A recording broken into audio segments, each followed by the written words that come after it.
Shove it, man! Here on Ring of the Hawk, we open our wings to all sorts of wrestlers who are desperate to earn a place on the Ring of the Hawk roster. I tend to get some really random requests. Sometimes I'm left thinking, come on dude, why would you want me to make an entire video on their run? I just don't see why anyone could possibly want to see that. Some of the most obscure wrestlers of all time get requested, and today's Patreon request by Jamie Powell is a fine example of that. If you want to make the Hawk talk, sign up today. Okay, Chris Melendez, Zach Gowen 2.0, or will you make the Hawk say no? Honestly, watching any of TNA from 2014 onwards is a real punch to the gut, and that's where we start our video today. Lying on the floor, clutching our gut as vomit spews out of our beaks. It was already game over for TNA at this point. They only had two things left, the Broken Hardy storyline and Bobby Lashley. Everything else was lifeless and it felt like they would shut their doors at any moment. So first of all, let's address the elephant in the room. The guy has one leg. Sergeant Chris Melendez lost his leg from an IED attack in Iraq in 2006, so he does have some interest past being a one-legged wrestler. Now I know that I'm known for my piss-taking comments, but you won't really be getting any here unfortunately. What I will say though is as someone outside the US, it was hard to connect with this gimmick because it was solely based around one thing, the US Army. I've spoken out about this before about gimmicks that isolate a section of the audience. What I will say is Chris Melendez worked with the storylines they gave him and it's not his fault. Before wrestling, Melendez would meet up with Mr. Anderson, who himself served in the US Army. Anderson and Bully Ray were impressed with Melendez and he joined Team 3D's wrestling school. But how impressive was he? Let's find out. Match 1, Chris Melendez in his hometown versus DJ Zima Ion. Talk about the most annoying and obnoxious gimmick ever. Zima starts out by psyching the sergeant out. Zima also slams him on his face. Suddenly the Sarge hits some clotheslines and a Mr. Anderson inspired neckbreaker. Zima has to bail from the ring. Melendez then gets distracted by the USA chants of the crowd, which allows Zima to sneak back into the ring with a chop block. Ion keeps doing annoying army salutes and mannerisms. He wants to dive, but he's blocked by the sergeant's good leg. Melendez then fires up again and he manages to hit a side slam. Then something completely unexpected happens. Melendez hits a Samoan drop and he wins the match. You know, I hate it when some wrestlers use the Samoan drop. It should just be safe for Samoans and fat guys, and Melendez is neither. So he's definitely not a Zach Gowen type of wrestler, he seems to be more of a powerhouse. I can't lie, nothing exciting here that makes me want to see him again, but he didn't do too badly either. Let's give him a see and move on. Match 2, Kenny King with MVP versus Chris Melendez. They all shake hands and hug before the match. Melendez also gets to cut a promo. The Hurt Business invite Melendez to join their group. They ask him to carry their bags. When Melendez says no, Kenny King calls him peg leg. Then he says he's taking him back to boot camp. King jumps in from behind and the match is on. King is now also doing annoying salutes. Kenny King picks him up from behind with the atomic drop and immediately boots him in the back of the head. King punches all over him. Kenny goes to the suplex game now and punches Melendez in the face, several times. Melendez manages to fight off a submission, but King immediately shuts him down. Kenny boots him a couple more times in the face and he hits a leg drop for a 2 count. Kenny tries a slam but it's countered by Melendez who rolls him up, and it's a 3. Yeah, I remember seeing this at the time and I hated it. Kenny King is someone who seems to divide opinion, but I felt he had some potential and it annoyed me that he beat King without landing a single punch. Kenny beats him down after the match because he's a bad loser and calls him a cripple and then makes fun of him only having one leg. He's run off by Anderson as King keeps saluting. Melendez did nothing in this match but he scored a pin. He might have won this one but it didn't make me want to see him ever again. It's an X. Match 3, tag match, Chris Melendez and Mr. Anderson. Anderson gives him a big entrance and admits that the Sarge weighs more than he does. I guess Anderson was off the gear at this point then. He takes on Kenny King and MVP, the original Hurt Business. MVP and King are hopping on one leg like a couple of morons. Anderson and Melendez hold the ring for a minute before the match gets properly underway, but Melendez doesn't start it. He keeps distracting the referee, which means his own partner, Mr. Anderson, gets ganged up on. Yeah, this match is weird because Anderson is the one they chose to work on whilst Melendez waits on the outside. After a double clothesline, the sergeant gets the tag. He clotheslines Kenny King and gives him a hip toss. He looks like he's going for a net breaker, but he hits a fisherman suplex, which almost ends the match. He tries the Samoan drop, but it's broken up. MVP looks like he's going for a Yakuza kick on Anderson, but he's saved as Melendez hits a pounce on MVP. Kenny King rolls up Sarge and it's over. This is going to be Garrett Bischoff levels, isn't it? But a fisherman suplex is a more advanced move than anything Garrett or Anarkia hit, so there's hope. It's a D. Match 4, King of the Night Kenny King versus Chris Melendez. God, this guy needs a gimmick. He just wrestles to some cheap army shorts and has a version of Stars and Stripes for his theme music. Both these guys have scored a pinfall over each other, so I guess this is the decider. Kenny is still mocking Sarge only having one leg. It's an extremely slow start to this one. Kenny eventually scores a go behind and then he carries on messing around. Out of nowhere, the Sarge hits 2 hip tosses and King bails from the ring. Melendez tries to pull him back into the ring, but his face is scratched and then Kenny kicks him from the outside of the ring. King's back in the ring now with some cross-face shots. Kenny follows it up by grabbing Melendez's face and leapfrogging out the ring whilst dropping Melendez across the ropes. Seconds later, King tries to dive into the ring, but he's met with a prosthetic big boot. Melendez fires up with clotheslines and a hip toss. Chris Melendez then hits the fisherman suplex, which King kicks out of at 2. In the corner, Sarge hits another prosthetic big boot.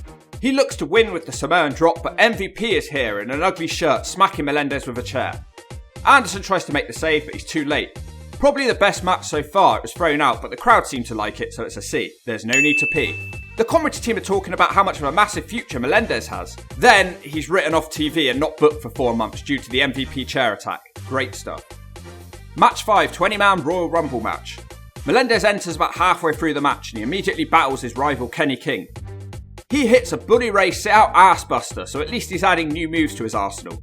Melendez tries to throw Bram out, but he can't manage it. Sarge has Bram on the outside of the ring. He smacks him one. He goes for the big wind-up punch, but before he can punch, it goes to advert break. When we come back from the advert break, Melendez is gone. That has got to be one of the worst performances we've seen on these Battle Royal type matches. No. It's an S. No. Match 6, intergender tag. Oh no. The amount of obnoxious ear-splitting gimmicks in this match. Robbie E and Angelina Love with DJ Z and Jesse Goddard. God help me. Did anyone actually like this stupid DJ Z gimmick of him screaming air horn noises? There's one thing to like about this match, one thing only. Brooke Tessmarker, whose theme music is a girl singing over and over again that this girl's got a booty. Yeah, we can see that, we don't need to be told it constantly. She teams up with our guy Chris Melendez, at least he has a new vest. It says Army on it, no shit Sherlock. Melendez will start this match. Robbie is taunting his ex-girlfriend, which allows Robbie to jump Sarge. Robbie is a clown and the Sarge smacks him down a couple of times, he hits a suplex.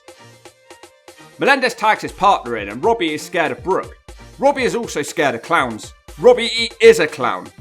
This match is terrible.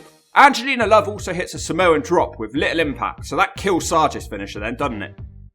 Melendez gets annoyed and he hits DJ Z off the ring apron, but it causes the ref to be distracted. Robbie pushes Brooke off the top rope and pins her for the 3. Everything about this match was bad. This did nothing for Sarge at all. This match sucks Sonny Siaki's ass, isn't it? Oh, that was bad, bro. Bad. Match 7, Hardcore War. It's a tag team gauntlet match with weapons with 10 men. It's the Beatdown Clan and Bram versus Drew McDonald, Kurt Angle, Lashley, Micah, and Chris Melendez. Why he's in this match, I haven't got a clue. He joins the match during the advert break because he isn't important.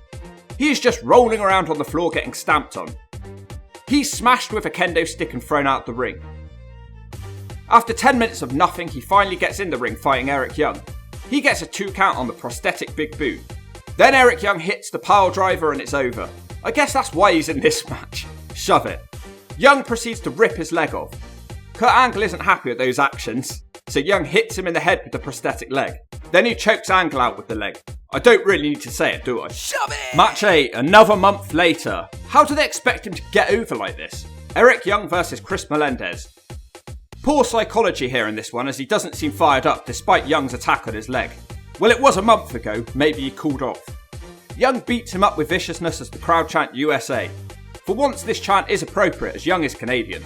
Melendez tries to fight back but he gets a DDT. Young launches him out the ring. He proceeds to slowly walk around the ring. God, this is so boring. When he comes back into the ring, Young gives him a neck breaker for a 2. Eric Young tries a submission now but it doesn't work and Melendez sort of fights back. Well, he doesn't really as Young takes him down with a single leg. And that's what he does, not making a joke here. That seems to fire Melendez up who hits some punches. He runs at Young who simply deals with him using a pile driver. Jesus Christ, this is getting worse and worse. He must be the blandest wrestler of all time. He has zero personality. Zach Garon had flashy moves he seemed to be able to get the crowd to care. Well, if he doesn't buck his ideas up, he can shove it in the zone. There's no need to moan. Match 9, 20-man battle royal. 20 morons fight and smash into each other time and time again for a shot at the TNA world title. Melendez does attempt to eliminate James Storm. Nothing happens. Then the biggest moment of Chris Melendez's wrestling career happens. Watch closely, this is going to be massive for his Ring of the Hawk chances. Manic charges at Melendez, who pulls down the ropes, and Manic is out. He actually did something. Seconds later, Eric Young back body drops him out the ring. A D for his massive career highlight. Match 10. God, how is this still going? Chris Melendez with Kurt Angle versus Eric Young. Melendez gets a chance to talk again, but he just simply says he's going to beat Young's ass. I'm not going to accept defeat. I want my rematch. I'm sick of everything you've been doing, so I'm going to tell you one thing. Get your crazy ass out here right now. The match is on and Young smacks him in the back of the head over and over again. Melendez retaliates by taking him down by the waist. This one's starting to get a bit of fire now. About time it did. Young takes him down by the leg and punches him. Oh, Young hits the pile driver and we're done.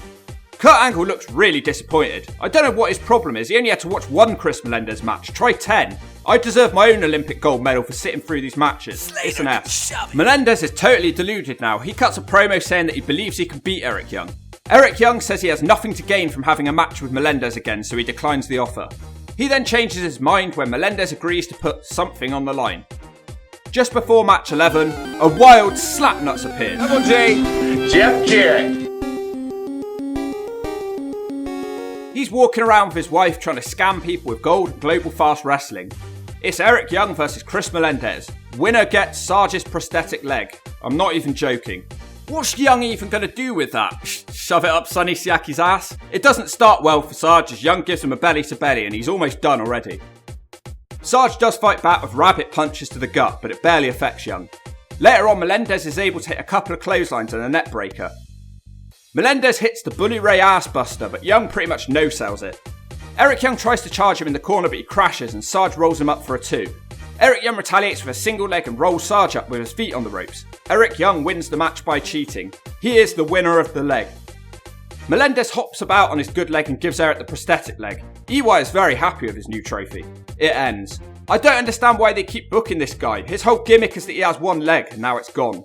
Maybe he'll continue to wrestle on one leg like that Gowen. It was a decent little segment, I'm just sick of seeing it, it's a D. Match 12, Lumberjack match. Eric Young versus Sarge on crutches. Sarge is an idiot as he's distracted by the other wrestlers cheering for him on the outside. He's sent out of the ring but nothing happens, they don't beat him up and he comes back in the ring for sunset flip. Eric kicks out and floors him straight away. EY gives him a scoop slam and a backdrop suplex. Melendez is able to kick out, but this whole thing is actually getting EY a lot of heat to be fair. Most of the match is Young slowly stamping on Sarge. After getting dominated for a really long time, Sarge hits some clotheslines and then he does a forward roll and then he picks Young up and hits the Samoan drop. Young gets up straight away, he completely no-sells it, so what was the point? Melendez also hits him with a Bully Ray ass buster. Melendez gets distracted by the referee and then he gets jabbed in the eyelid by Young. The ref is still distracted by something and Eric Young hits him with the prosthetic leg. It's not over though and Eric puts him on the top rope. Melendez punches Eric Young off and he hits a top rope drop kick. Somehow that is the 3 and Sarge has won his 3rd TNA match. All the TNA wrestlers celebrate with Melendez. They're trying to make a big deal out of this, but where does he go now? It's a C because the crowd liked it, but I'm probably being generous. Match 13, TNA Bound for Glory 2015 Battle Royal. The only pay-per-view appearance of Chris Melendez. He batters the idiot Tyrus and then he hits a Bully Ray ass buster. Seconds later, Tyrus pulls him out onto the ring apron and clubs him out of the match. This was during a really brief period where TNA thought they were going to turn Tyrus into a main eventer, so he of course wins the whole thing. I'm not even sure how Tyrus won this match. This match can shove it for so many reasons, it's an S. Match 14, Feast or Fired, with 15 wrestlers, so I'm not naming them all. If you don't like it, shut up or I'll smack you one. Everyone dives to the outside of the ring, but I don't think Melendez can. He wrestles Aidan O'Shea, who also can't, and he gives him the ass buster. Young sneaks up on his old rival with a backdrop suplex.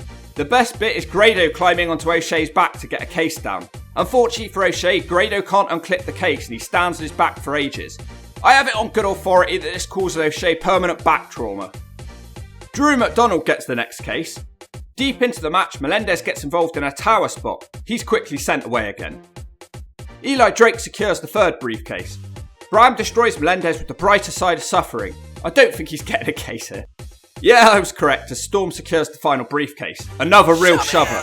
Well, if that's not enough of a punch to the gut for you, let me tell you, this is actually his final match, despite not getting a fired case in that match. Melendez let his contract expire and pretty much retired from wrestling bar the odd match. His most recent one was in 2019 in a special tribute to the Troops show TNA did. Well, I guess to him, this army stuff wasn't a gimmick, it was a way of life. But when you're in the wrestling business, you need a little bit more to your character. Let's grade this completely forgettable run. I do salute him for a couple of things first though.